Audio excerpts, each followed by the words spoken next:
Hi, Mr. Moss here, and in this video we're going to be looking at different strategies for comparing decimals.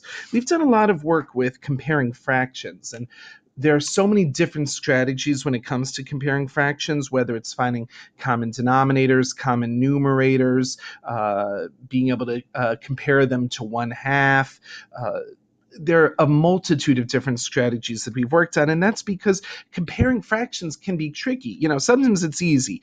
You've got a fraction like 1/4 and 7/10. Well, we know 1/4 is a pretty small fraction, whereas 7/10 is very large. This is greater than 1/2. That's less than 1/2. That's a little bit more straightforward, or even a more exaggerated example. 1/10 versus 99 hundredths. Again, it's easy to tell. 1/10 small, 99 hundredths is much larger. But sometimes you get a fraction that can be more difficult to compare. If I had 27 fiftieths versus 62 123rds, as a absolutely ridiculous example. 27 fiftieths is a little bit over 1/2, because 25 fiftieths would be half. 62 123rds, well, I know that 60 120ths is a half, so I don't know where this quite compares. This is where it gets really complicated in terms of comparing fractions. Even smaller fractions can be tough. If I have 5/7 versus 8, let's call it 8/11. A little bit over 1/2, definitely over 1/2. Which one's larger? And we have strategies we can use to solve this. The good part is that comparing decimals is a lot more straightforward. If I have 23 hundredths and 0 and 54 hundredths, the strategy is I start by going from largest place value, which is always on the left, to the smallest place value. So first I look at my ones place. Is either of them larger? No, they're identical. So we're going to move over to the tens place. The tenths place. THS.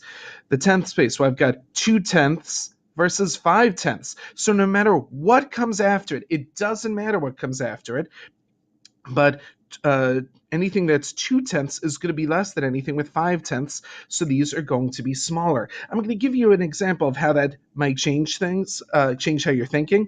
If I just had 0.2 and 0.5999, we said in class decimals go on and on. We're only learning about through the hundredths, and occasionally we might dip our toe into working with the thousandths in this unit, but they go on forever.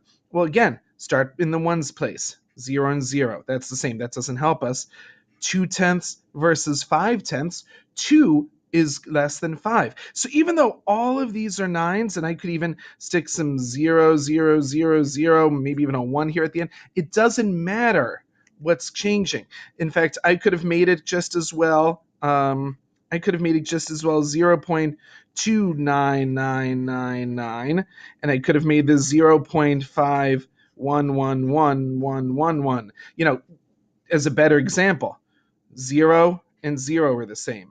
2 and 5. 5 is larger. So even though these are all nines and these are all ones, it doesn't matter because the tenth space is the largest. That rules.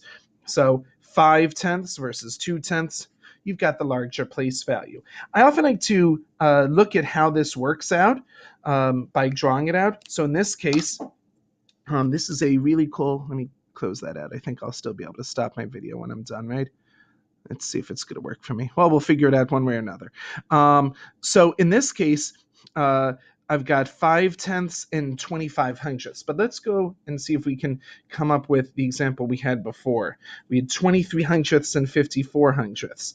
So sure enough, let's look at 23 hundredths and 54 hundredths. I can see that drawn out right here, and I can tell that I'm looking at a larger number on the 54 hundredths side.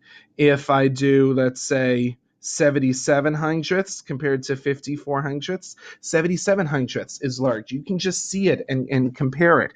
Where it gets a little dicey is when you're changing your units. If one of these is in tenths, let's make it the one on the right. Ooh, now I'm having to compare 77 hundredths to 5 tenths. Well, you can still tell 5 tenths shades in half the whole, whereas 77 hundredths shades in a lot more. Whereas if I had 36 hundredths, now it changes. 36 hundredths is less than 5 tenths. It's also less than 7 tenths or 9 tenths, or in this case, 1 whole. However, as soon as I get down here and I say 5 tenths, 4 tenths, 3 tenths, all of a sudden now 36 hundredths is more than 3 tenths.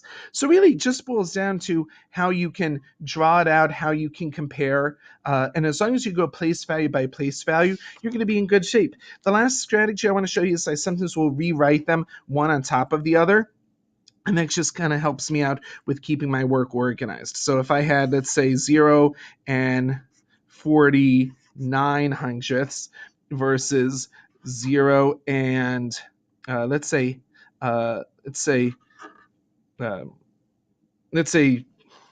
actually, let's make that 8 tenths right here. Sometimes kids get a little bit confused by this one because they'll say, well, 49 is a lot bigger than 8, and that's true. 49 is definitely bigger than 8, but it's not 49 versus 8. It's 49 tenths versus 8 tenths right now. Sorry about that. We got a little announcement going on. So to do this, what I also like to do, we're just going to wait just a second here. 8:30, I have a meeting. Thanks, Mr. G. All right, so we've got 49 hundredths and 8 tenths. If this is a little tricky for you, come to our trusty place value chart here. And I've got ones, tenths, hundredths. And sometimes what I'll do, since I'm running late for a meeting now, is write one above the other. 0 and 49 hundredths, 0 and 8 tenths. And that lets me really be organized in how I compare. Ones, they're the same. Tenths, 8 is going to beat out 4. They're in the same place value. So that's telling me that 8 tenths is going to be larger than 49 hundredths. And I can, of course, always put in that 0 here to show that really it's 80 hundredths versus 49 hundredths. Sometimes for some kids, putting in that 0 helps them to be able to compare because you're comparing apples to apples, hundredths to hundredths. This has been Mr. Moss working with you on comparing decimals, and I hope this was a helpful guide for you. Let's see if I can stop this video since I got out of that screen before. Have a great day. Maybe. Oh. There we go. Have a great day.